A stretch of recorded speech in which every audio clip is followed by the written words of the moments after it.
साथियों, बिहार पुलिस सिपाही नई भर्ती 2026 के लिए आज हमारा सेट नंबर 12 चलेगा।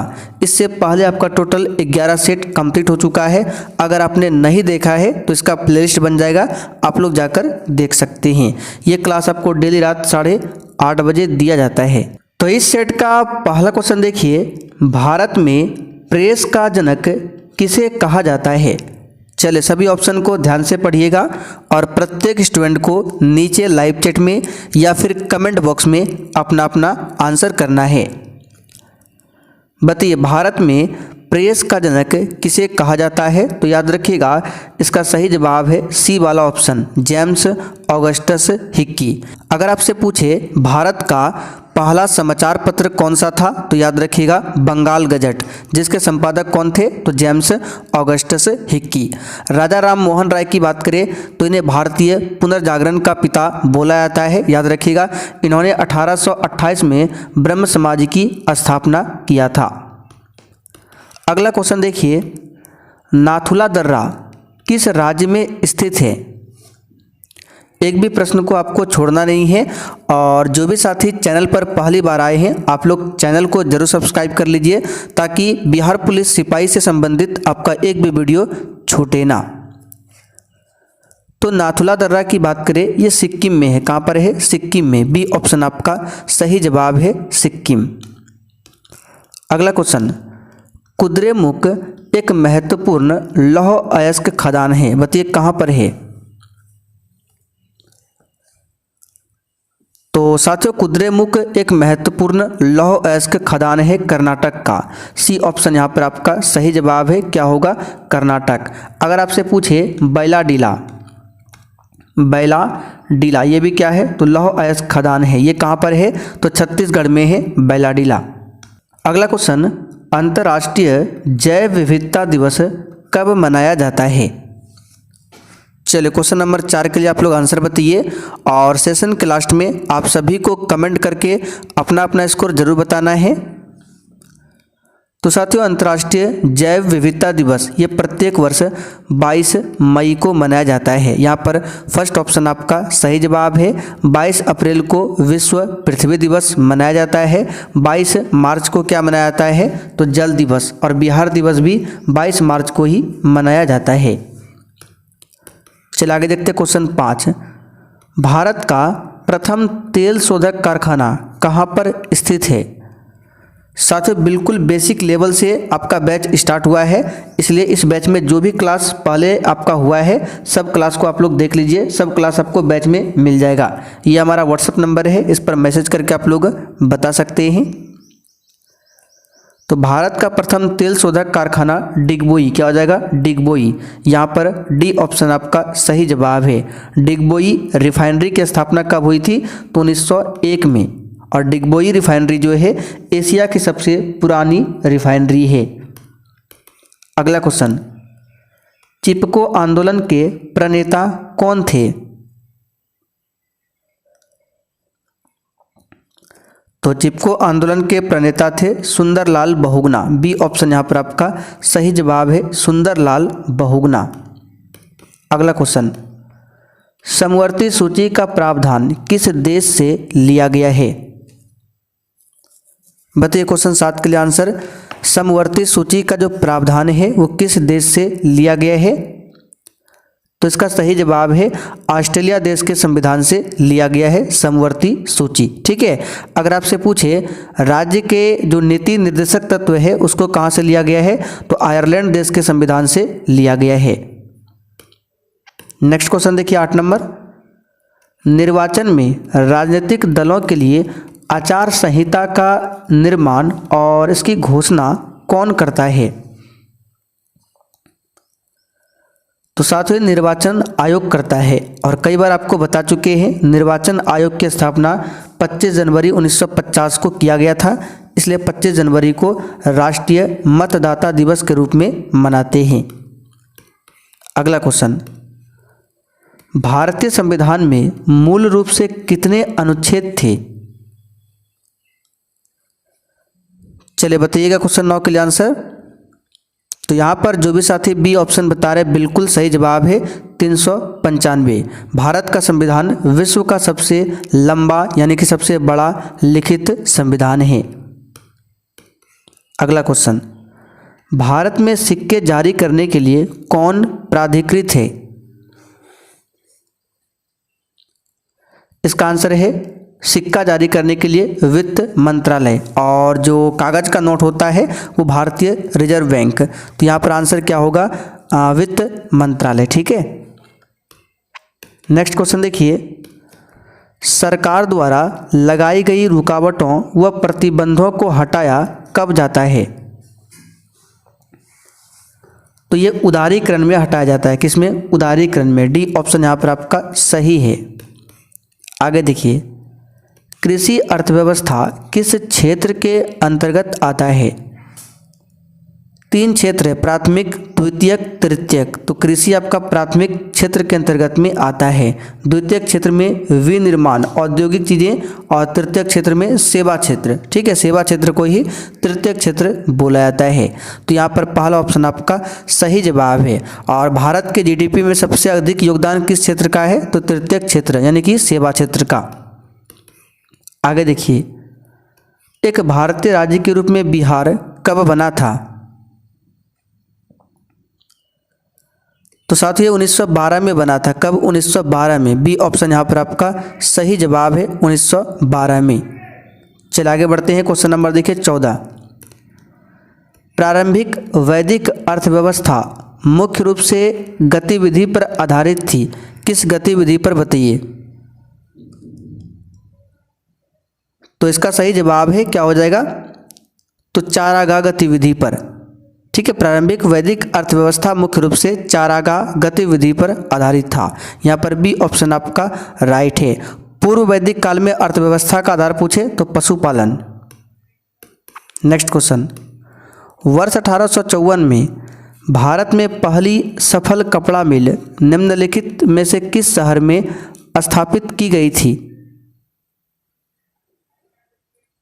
तो यह स्थापित हुआ था बॉम्बे में। फर्स्ट ऑप्शन यहाँ पर आपका सही जवाब है, बॉम्बे में स्थापित किया गया था। ठीक है, अगर आपसे पूछे भारत का मैनचेस्टर किसे कहा जाता है, तो याद रखिएगा अहमदाबाद को। उत्तर भारत का मैनचेस्टर पूछे कानपुर को, और दक्षिण भारत का मैनचेस्टर कोयम्बटूर को कहा जाता है।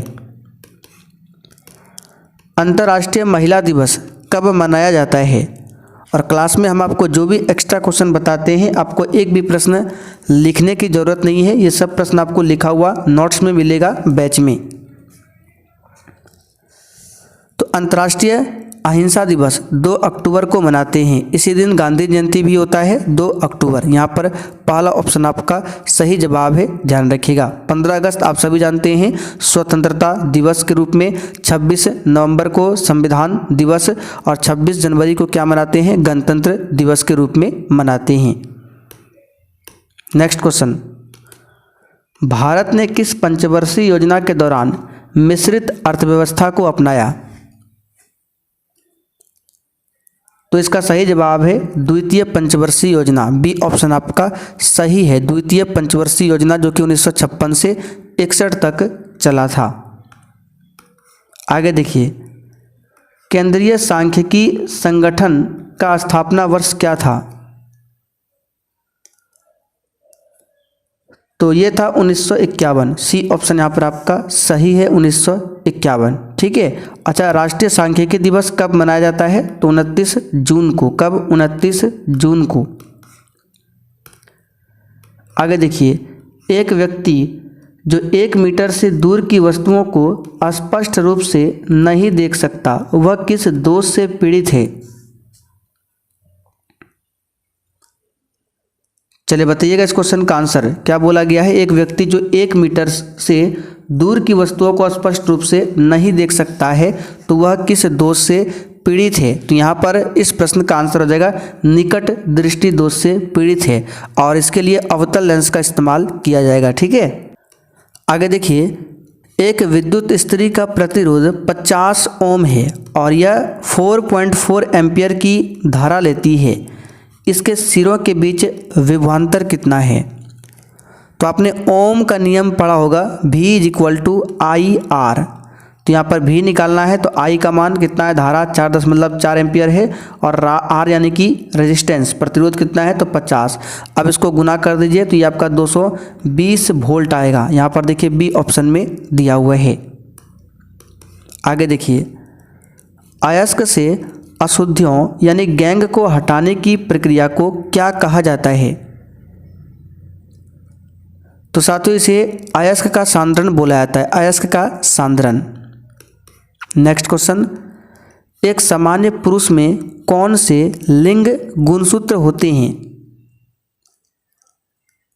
बताइए इस क्वेश्चन का आंसर। इसका सही जवाब है XY होते हैं। आगे देखिए, निम्नलिखित में से कौन सा जीव अपघटक का एक उदाहरण है? अपघटक यानी डीकंपोजर, ठीक है।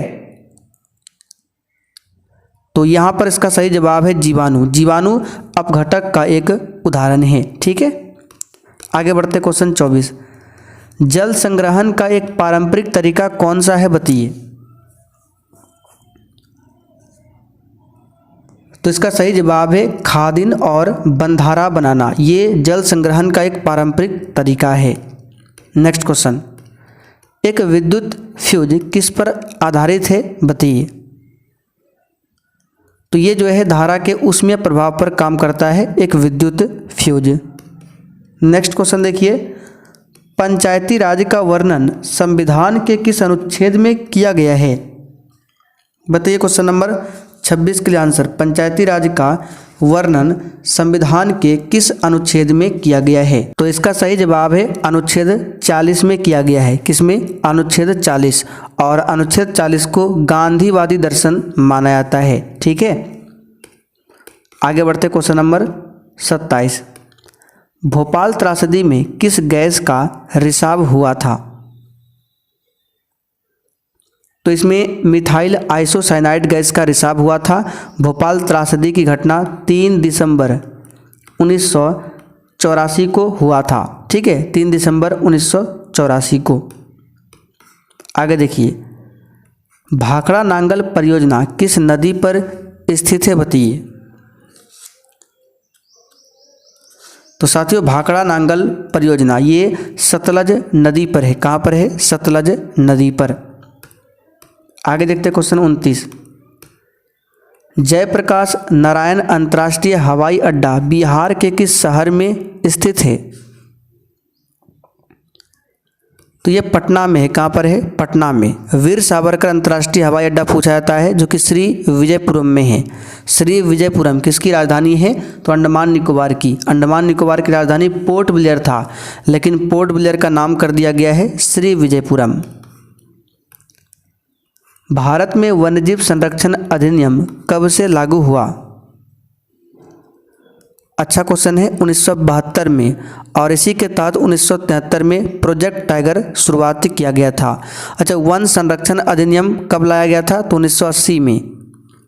जैव विविधता अधिनियम पूछे 2002 में। कब? 2002 में, ठीक है। जल प्रदूषण निवारण एवं नियंत्रण अधिनियम पूछे तो 1974 में। अच्छा, विश्व वन्यजीव दिवस कब मनाया जाता है? तो 3 मार्च को मनाया जाता है विश्व वन्यजीव दिवस, इसको याद रखिएगा। भारत की वित्तीय राजधानी कौन सी है? तो मुंबई को वित्तीय राजधानी बोला जाता है। मुंबई किस द्वीप पर है? तो ये सालसेट द्वीप पर बसा हुआ है। आगे देखिए, विधानसभा का नेता कौन होता है? ये क्वेश्चन आपको पहले भी बता चुके हैं, मुख्यमंत्री होता है। जालियांवाला बाग हत्याकांड की जांच के लिए सरकार ने किस समिति का गठन किया था?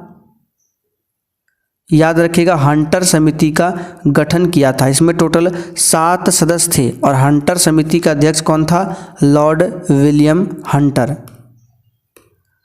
आगे देखिए, भारत में लोकतंत्र की सफलता में बड़ी बाधा क्या है? तो मतदान का दुरुपयोग, अशिक्षा, गरीबी, इनमें सभी, ये सभी है। आगे देखिए, डॉक्टर भीमराव अंबेडकर ने किस मौलिक अधिकार को संविधान की आत्मा कहा है?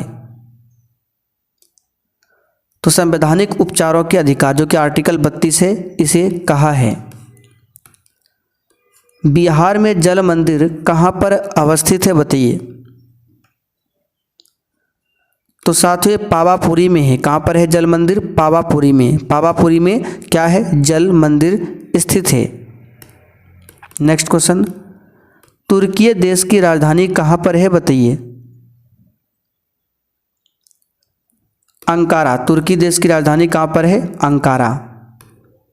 आगे देखिए, निम्नलिखित देशांतरों में से कौन सा भारतीय मानक समय के लिए संदर्भ के रूप में माना जाता है? तो यह है 82.5 डिग्री पूर्वी देशांतर रेखा।